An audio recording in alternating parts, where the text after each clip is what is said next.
हा, चायनाला आता मागे टाकायचं ठरवलंय. जगातलं सगळ्यात जास्त लोकसंख्या असणारा देश भारत देश.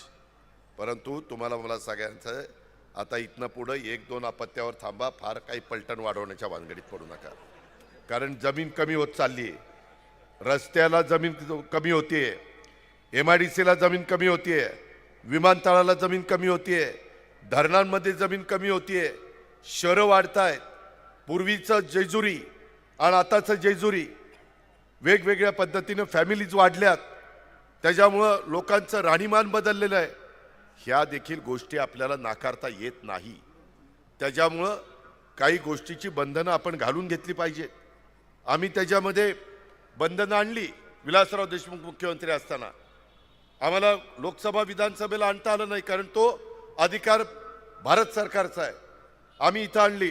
स्थानिक स्वराज्य संस्थेत आणि सहकारामध्ये 2 पेक्षा जास्त अपत्य झाली तर त्याला निवडणुकीला उभं राहायला अपात्र. आणि तो निर्णय घेताना माझ्या लक्षात आलं, मी विलासरावांना म्हणलं, विलासराव, एका आमच्या मायमौलीला बहिणीला पहिली डिलिव्हरीला पहिलं मूल झालं आणि दुसऱ्याला जुळं झालं तर ती नव्हती, तिचा काय दोष? म्हणले हे बरोबर आहे. म्हणले मग आता असं करा, पहिल्यांदा जुळं झालं की तिनं थांबायचं किंवा त्या जोडीनं थांबायचं. पुन्हा त्या म्हणतील आम्हाला कशाला थांबायला सांगतो, दोघांना सांग. तर आणि सेकंड डिलिव्हरी झाली तर ती तिळं होऊ किंवा जुळं होऊ तेही त्याच्यामध्ये धरायचं. असं करून तो कायदा पास केला.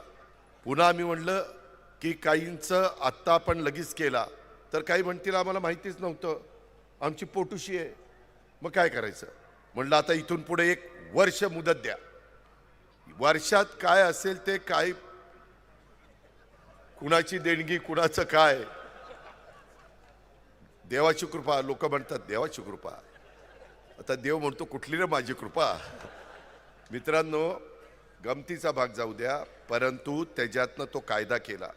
आता काही महाभाग मला भेटतात, मला पण आश्चर्य वाटतं.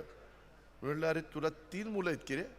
नाही म्हणले दादा, 2च मुलं रेकॉर्डला दाखवली, 3रं भावाला दत्तक देऊन टाकले. अरे पण तुझ्या पोटी जन्माला आले दत्तक काय दिलं? असलं पण काही जण करतात, असं नका.